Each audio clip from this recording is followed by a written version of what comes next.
Good morning, friends. Meeting after a long time, after Diwali vacation. Hope you all have enjoyed. Of course, I am also expecting your study. કેટલાક વિદ્યાર્થીઓએ vacation દરમિયાન પણ study કર્યો જ હશે અને હવે પછી પણ કરતા રહેશે એવી મારી આશા શુભેચ્છા છે. As I want to remind you that you all are the students of board, 12th board. Okay, so let me tell you first thing within a minute that this essay of Helen Keller, here is only the lesson of Helen Keller. એ શું છે? આપણું આ જે lesson છે તે Helen કલરની speech છે માત્ર, સ્ટ્રાઇક અગેન્સ્ટ વોર. પણ તમને ગઈ ને આગલે વર્ષે બોર્ડમાં કોમર્સ અને સાયન્સ બંનેમાં હેલન કેલર વ્યક્તિને લઈને, પર્ટિક્યુલર વ્યક્તિત્વને લઈને એસે પૂછાયો છે.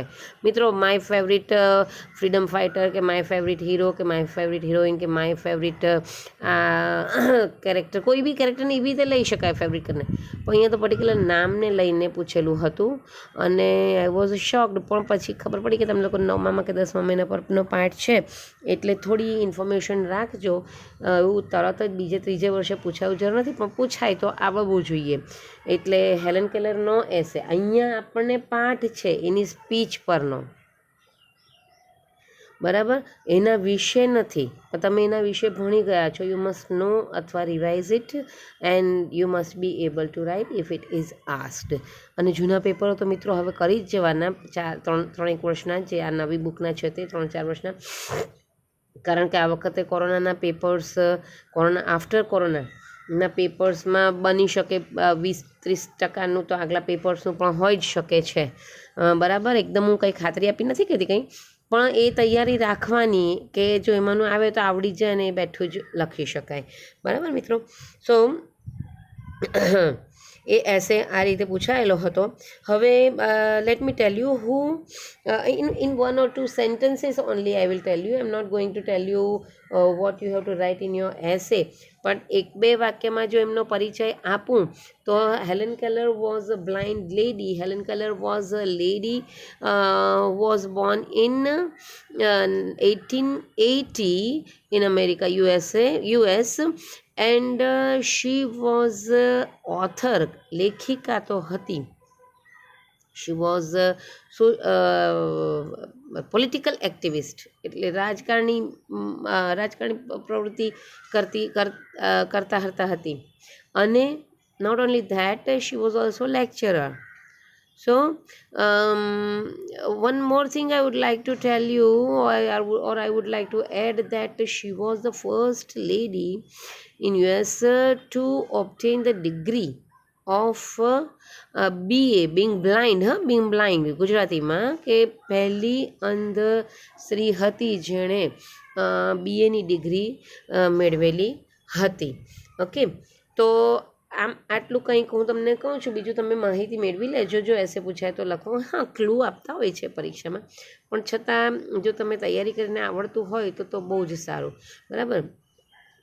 So now let me tell you what is here in this lesson. In 1 minute I will tell you કે શું છે પાઠની અંદર. પાઠમાં છે ને તો સ્ટ્રાઇક અગેન્સ્ટ વોર એટલે વોરની વિરુદ્ધમાં, યુદ્ધની વિરુદ્ધમાં, ગોટ ઇટ, યુદ્ધની તૈયારીની વિરુદ્ધમાં, પ્રિપેર્ડનેસ ફોર વોર, તેની વિરુદ્ધમાં સ્પીચ છે. એટલે યુદ્ધ નથી કરવાનું, ફાઇટ નથી કરવાની એકબીજા સાથે. Why should we responsible for world war, એમ. એટલે તૈયારીની વિરુદ્ધમાં, યુદ્ધ માટેની તૈયારીની વિરુદ્ધમાં એમણે સ્પીચ આપી છે. અને તે સમયે મિત્રો ખાસ કરીને આપણે જે વર્કર ક્લાસ હોય ને, એકદમ ગરીબ, રોજી પર જીવવાવાળો, તો એ વર્કર ક્લાસને એ લોકોના શું કહેવાય, ઓથોરિટીઝ, એ લોકોના માલિકો બધા જે હોય એ લોકો મિસગાઈડ કરતા.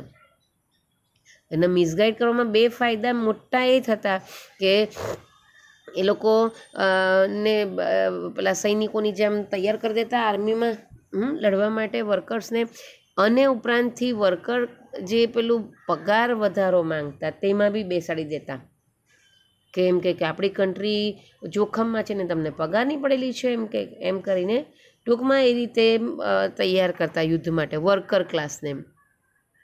તો એ જે વર્કર ક્લાસને તૈયારી કરવાનું બધું કૌભાંડ ચાલતું, તો તેમાં એની વિરુદ્ધમાં આ આપણા હેલન કેલર એમની વિરુદ્ધમાં સ્પીચ આપતા અને સમજાવવાની કોશિશ કરતા લોકોને કે યુદ્ધ એ કંઈ ફાયદાકારક નથી, બેનિફિશિયલ કંઈ જ નથી, એટલું નુકસાન જ છે.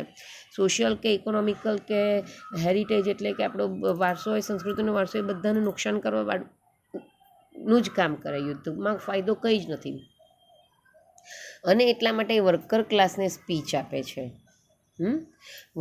વર્કર ક્લાસ કે જે ઇઝીલી મિસગાઈડ થઈ જાય એમને એ સ્પીચ આપવાનું કામ કરે. તો એ શરૂઆતનો પહેલો પેરેગ્રાફ પાછો એડિટર્સને બધાને ઉદ્દેશીને કીધું છે એમણે, કેમ તે આપણે જોઈશું પાઠની અંદર. ટૂંકમાં યુદ્ધ નહીં લડવા માટેની સમજાવટ માટેની સ્પીચ, યુદ્ધની તૈયારી નહીં કરવા માટે, સ્ટ્રાઇક અગેન્સ્ટ વોર, આંદોલન, પણ કોની સામે?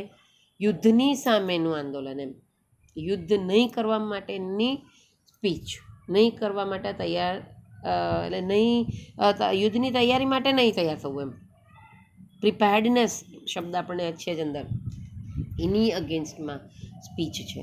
Okay, so it's good speech, a little bit difficult to understand if you will not concentrate or try to understand sentence by sentence, word to word, then it will be difficult to answer even, so please understand well. Strike against war. To begin with, I have a word to say to my good friends. 1. The editors, 2. And the others, 3 પ્રકારના લોકો પેલા ઓડિયન્સમાં હોય, who are moved to pity me. મારે કોને કહેવું છે? I have a word to say. શબ્દ કેવો છે એટલે કંઈક કેવું છે, એક શબ્દ એટલે કંઈક કેવું છે મને. કોને? માય ગુડ ફ્રેન્ડ્સ, મારા મિત્રોને, એડિટર્સને, એન્ડ અધર્સ, અને બીજા કેટલાક જે બેઠેલા છે તે લોકોને મારે કંઈક કેવું છે, કે જે ખાસ કરીને who are moved to pity me, કે જે લોકો મારા પર દયા ખાય છે. એ લોકો જે મારા પર દયા ખાય છે એ લોકોને મારે કંઈક કેવું છે ખાસ કરીને. સમ પીપલ, ધ પીટી એટલે દયા, એ યાદ રાખવાનું આપણે. એક મિનિટ, બ્રશ. સો પીટી, દયા ખાવી, નાઉન વર્બ બંને જ આવે છે. Some people are grieved because they imagine I am in the hands of unprincipled persons who persuade me to adopt unpopular causes and make me the mouthpiece of the propaganda. આખું એક જ વાક્ય છે. કેટલાક લોકો ગ્રીવ કરે છે. Grief noun થાય, GRIEF, ગ્રીફ નાઉન થાય. અને આ અહીંયા ગ્રીવડ છે, વર્બનું પાસ્ટ ફોર્મ છે, ઉદાસ બનેલા છે.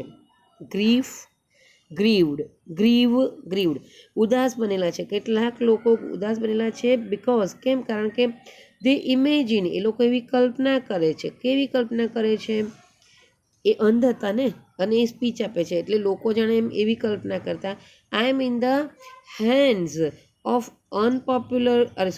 hands of unprincipled person. હું કેટલાક બિન સિદ્ધાંતવાદી લોકો, અનપ્રિન્સિપલ્ડ એટલે બિન સિદ્ધાંતવાદી લોકોના હાથમાં છું, કે જે લોકો પરસ્યુએડ મી, પરસ્યુએડ કરવું એટલે સમજાવવું, મને સમજાવે છે, ટુ એડપ્ટ સ્વીકારવું, એક્સેપ્ટ કરવું, અનપોપ્યુલર કોઝિસ. અનપોપ્યુલર એટલે શું કહી શકાય? કે નહીં ગમે તેવા, લોકોને સમાજમાં નહીં ગમે તેવા કોઝિસને એન્ડ એને હું સ્વીકારું છું એન્ડ મેક મી માઉથપીસ. અને એ લોકોએ જે પણ છે કેટલાક અનપ્રિન્સિપલ્ડ પીપલ એ લોકોએ મને માઉથપીસ બનાવી છે. માઉથપીસ એટલે સાધન બનાવી એમ કહેવાય ને કે કોઈના શોલ્ડર કોઈના ખભે બંદૂક મૂકીને ગોળી ચલાવી તે તો એમ અહીંયા માઉથપીસ એટલે મને સાધન બનાવી છે. એવું કેટલાક લોકોનું માનવું છે. હવે એ સાધન શેને માટે પાછું તો ફોર ધેર એ લોકોના પ્રોપેગેન્ડા માટે, એ લોકોના પ્રચાર માટે. પ્રોપેગેન્ડા એટલે શું? પ્રચાર. જો આ આખું વાક્ય બહુ જ ઇમ્પોર્ટન્ટ છે, આખું આ સમજી લેજો કે શું કોને સ્પેશિયલી એ કંઈક કહેવા માંગે છે. તો કે મારા ફ્રેન્ડ્સને, એડિટર્સને, કેટલાક અધરને કે જે લોકોને મારા પર દયા આવે છે એ લોકોને કંઈ કહેવા માંગે છે. કેટલાક લોકો શું કલ્પના કરે છે? What some people imagine, what does some people imagine, શું વિચારે છે? તો આખું આવશે કે I am in the hand of unprincipled person. She was, she is in the, એટલે કે આ પેલું ઇનડાયરેક્ટ કહો ને, આઈનું શી કર્યું ઇઝ, કે તે કેટલાક બિનસિદ્ધાંતવાદી લોકોના હાથમાં છે કે જે એને સમજાવે છે. શેને માટે પર્જ્યુએટ કરે છે? પર્જ્યુએટ કરું, સમજાવવું, મને સમજાવે છે તો એડપ્ટ સ્વીકાર કરવું. શેનો? અનપોપ્યુલર કોઝિસ, નહીં ગમતી બાબતોને સ્વીકાર કરવું. અને મને હથ્થો બનાવેલો છે અથવા તો સાધન બનાવેલું છે, માઉથપીસ બનાવેલું છે એ લોકોના પ્રચાર માટે. પ્રોપેગેન્ડા એટલે શું? પ્રચાર. એ લોકોના પ્રચાર માટે મને હાથો બનાવેલો છે, માઉથપીસ સાધન બનાવેલું છે. નાવ લેટ ઇટ બી અન્ડરસ્ટુડ. પણ હવે એ એક વસ્તુ સમજવા દેજો મને. લેટ ઇટ બી અન્ડરસ્ટુડ એ સમજાવી દેવા જોજો, તમે સમજી જજો. Once and for all. શું સમજવાનું છે સંપૂર્ણ રીતે? વન્સ એન્ડ ફોર ઓલ, સંપૂર્ણ રીતે એક વાત સમજી લેજો. That I do not want their pity. મને એ લોકોની દયાની જરૂર નથી. I would not change places with one of them. હું એ લોકો સાથે જગ્યાની આપ-લે કરવાની કે અદલ બદલ કરવાની નથી. એટલે શું? એ લોકો મારી પ્લેસ પર કે હું એ લોકોની પ્લેસ પર એવી રીતે ચેન્જ કરવાના નથી. I know what I am talking about. મને ખબર છે હું શેના વિશે વાત કરું છું તે. My sources of information are as good and reliable as anybody else's. હું જે પણ સ્પીચમાં, એટલે જે સ્પીચમાં સમજાવવા માટે કોશિશ કરતી હશે આ સ્ટ્રાઇક અગેન્સ્ટ વોર માટે, તો એ જે પણ માહિતી એમની પાસે રહેતી, information, are as good and reliable, સારી અને વિશ્વસનીય. વિશ્વસનીય એટલે વિશ્વાસ મૂકી શકાય તેવી. તો good and reliable as anybody else is, જે બીજાની જેટલી સારી અને રિલાયબલ હોય છે એટલી જ મારી પણ ભરોસાપાત્ર કહે ને તેમ એવી reliable. Anybody else is. I have papers and magazines. I have papers and magazines from England, France, Germany and Austria that I can read my self. મારી પાસે ન્યૂઝપેપર્સ આવે છે, પેપર્સ આવે છે અને મેગેઝિન પણ આવે છે. તો એ ક્યાંથી આવે છે? From England, France, Germany and Austria. એ બધા મારી પાસે જે આવે છે તે I can read at myself. આ સવાલ આવશે કે of which countries the newspaper or magazines Helen Keller used to read. તો એમાં આવશે from England, France, Germany, Austria. એ વાંચતા અને જાતે વાંચતા, બ્રેલ લિપિથી વાંચતા હશે, બ્રેલ લિપિને બહાર પડતા હશે જે પણ. તો એ એમ કહે છે કે મારે એમાં કોઈની હેલ્પ લેવાની જરૂર નહોતી પડતી. નો અને સોરી આગળ કહે છે એટ માય ઓન, કીધું ને માય સેલ્ફ. હા, not all the editors I have met can do that. Sorry, બધા એડિટર્સ, આ ખાલી ધેટ અહીંયા મિસ થયું છે, એ જોવામાં જ મને પેલું મિસ થયું કે જેટલા એડિટર્સને હું મળી એ બધા એ કરી શકતા નહોતા. એટલે કહેવાનો મતલબ કે ઇંગ્લિશ, ફ્રેન્ચ, જર્મન અને ઓસ્ટ્રિયાની જે પણ લેંગ્વેજ હશે તે લોકલ લેંગ્વેજ પણ એ જાણતા હશે ત્યાંની નેશનલ લેંગ્વેજ એ લોકોની, અને એ ન્યૂઝપેપર એ જાતે વાંચતા હતા. Not all the editors I have met can do that. બધા એડિટર્સ જેને હું મળી છું એ જાતે વાંચી શકતા નહોતા. તો શું કરતા હશે? what would they do to read the papers of different countries? So quite a number of them have to take their French and German second hand. એટલે દુભાષીઓ આપણે કહીએ ને, એને દુભાષિયા કહેવાય. તો દુભાષિયા એટલે શું? ઇન્ટરપ્રિટર પણ શબ્દ છે. એટલે બંને એ ભાષા જાણતો હોય, એટલે ઇંગ્લિશ પણ જાણતો હોય અને ફ્રેન્ચ પણ જાણતો હોય, ઇંગ્લિશ પણ જાણતો હોય અને જર્મન લેંગ્વેજ પણ જાણતો હોય. તો એવા કેટલાય એડિટર્સ હતા કે જેને કોઈ ટ્રાન્સલેટ કરીને ઇંગ્લિશમાં સમજાવતું, કે એટલે ટ્રાન્સલેટ કરી આપતું બીજા ન્યૂઝપેપર્સને, બીજી કન્ટ્રીના. No, I will not depreciate the editors. હું કંઈ આ એડિટર્સને ડેપ્રિશિએટ નથી કરવાની, નિંદા કરવી. ડેપ્રિશિએટનું લખી દેજો, નિંદા કરવી. I will not depreciate the editors. They are an overworked, misunderstood class. Overwork, બહુ વધારે પડતું કામ કરેલો, અને મિસઅન્ડરસ્ટુડ, વધારે પડતું કામનો લોડ હોય તો એ પ્રકારના લોકો, અને મિસઅન્ડરસ્ટુડ ક્લાસ, એ લોકોને ગેરસમજ થયેલી છે, એવો એક વર્ગ છે એડિટર્સનો. અહીંયા જોજો, એક મેં ચિત્ર મૂકેલું છે. No, it is not that much clear, but આ નેટ પરથી લીધું છે. આ હેલન કેલર જ છે, જેની ઓપનમાં જાહેર સભા હોય ને, એ ઓપનમાં પણ આ રીતે એ સ્પીચ આપીને જાગૃતતા લાવવાની કોશિશ કરતી લોકોમાં. અને અહીંયા આપણા પાઠમાં ખાસ કરીને જે વર્કર ક્લાસ છે, જે એકદમ પેલો ત્રીજા વર્ગનો કે ચોથા વર્ગનો ક્લાસ છે સમાજનો, તો એ લોકોમાં સભાનતા લાવવાની કોશિશ કરતી.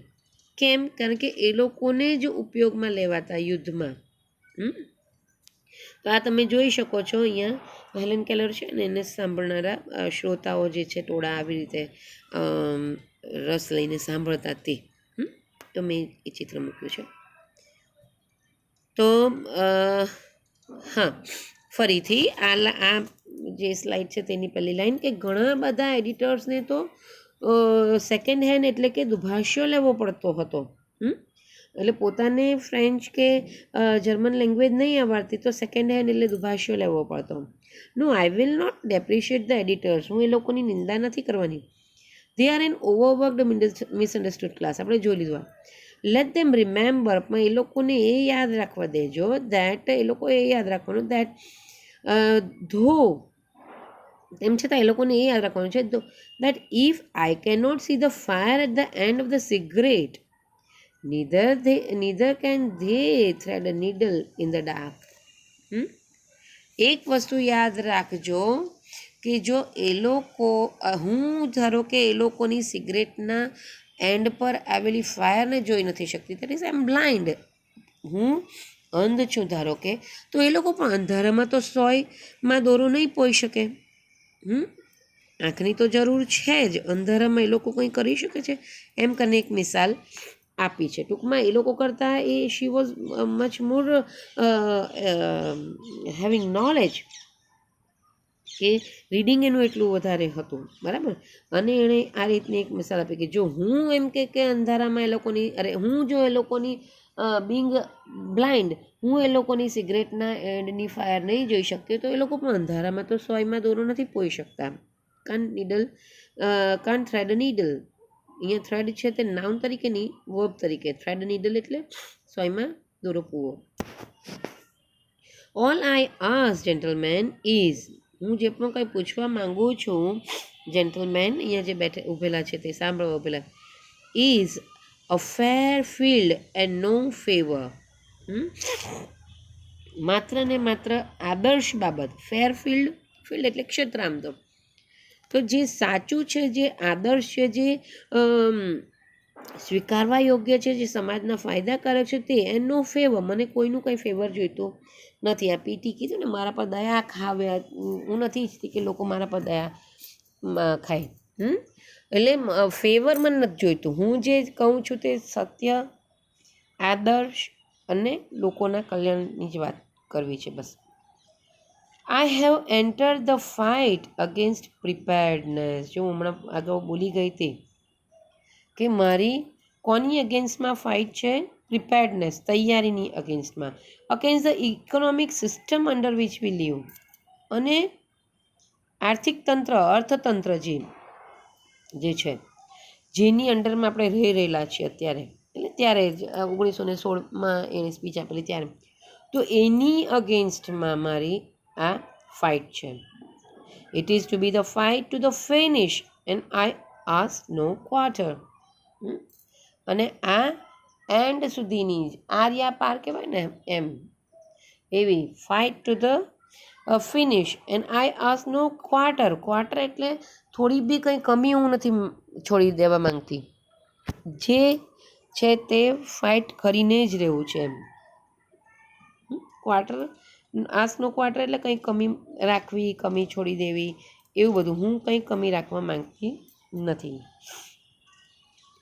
All the machineries of system has set in motion, હવે બધા યંત્રો ગતિમાન થઈ ગયા છે. All the machinery of the system, તંત્રના જે પણ યંત્રો છે, સિસ્ટમ એટલે તંત્ર અને મશીનરી એટલે યંત્ર, તો તંત્રના જે યંત્ર છે, machinery of the system has been set in motion, ગતિમાં આવી ગયા છે. About the complaint and din of the protest from the worker is heard a voice of authority. લોકોની જે પણ શું કહે વર્કર્સની કમ્પ્લેન્ટ છે અને લોકોનો વિરોધ છે. વર્કર ક્લાસ શું મેઇન કમ્પ્લેન કરતો? તો કે પગાર વધારો કરો એમ. તો about the complain and din of protest, વિરોધનો અવાજ, ડીન ઓફ પ્રોટેસ્ટ, ડીન શબ્દ છે ને એ એક પ્રકારનો શબ્દ કે જે અવાજ બતાવે એમ, જેમ હશલ બશલ એમ એક શબ્દ આવે ધારો કે, તો એવો કંઈક પ્રકાર એમ, જેમ થડ પોચો અવાજ. તો એવી રીતે આ છે ને તો શબ્દ છે એક ડીન, એટલે બુલંદ અવાજ હોય ને એમ. તો ડીન ઓફ પ્રોટેસ્ટ એટલે વિરોધ અને કમ્પ્લેન્ટ અને આ વિરોધનો જે બુલંદ અવાજ છે from the worker is heard the voice of authority. એ લોકોના અવાજની ઉપર પણ જો અબાઉ ઇટ હોય, about these voice of workers, તો એ છે વોઇસ ઓફ ઓથોરિટી. એટલે જે સત્તા પર છે તે, જે માલિકો છે મિલના, ફેક્ટરીના, તે જે શેઠિયાઓ છે તે, એ લોકોનો અવાજ વધારે ઉપર છે. ફ્રેન્ડ્સ, it says કે fellow workmen, patriots, your country is in danger. આ country is in danger A misprint થયું છે થોડું, એટલે અહીંયાથી આ એક પેરેગ્રાફ હવે પછી નેક્સ્ટ સેશનમાં આપણે જોઈશું ને, એ છે ને તો ઓથોરિટી આપણે કહીએ, મિલ અને ફેક્ટરીના જે માલિકો છે એ લોકો જે ફોસલાવાની કોશિશ કરે યુદ્ધમાં લડવા તૈયાર થવા માટે વર્કર્સને, એ જે છે તે લાઇન્સ આવશે નેક્સ્ટ પેરેગ્રાફમાં, બરાબર. તો that we will see of course in next session. Almost 24 મિનિટનો સેશન થઈ ગયો છે મિત્રો, પણ ઇમ્પોર્ટન્ટ લેસન છે, આમાંથી પેરેગ્રાફ આવે જ. હા, અને હવે 6 યુનિટ રહ્યા છે, તેમાંથી કેટલીક તો પોયમ છે.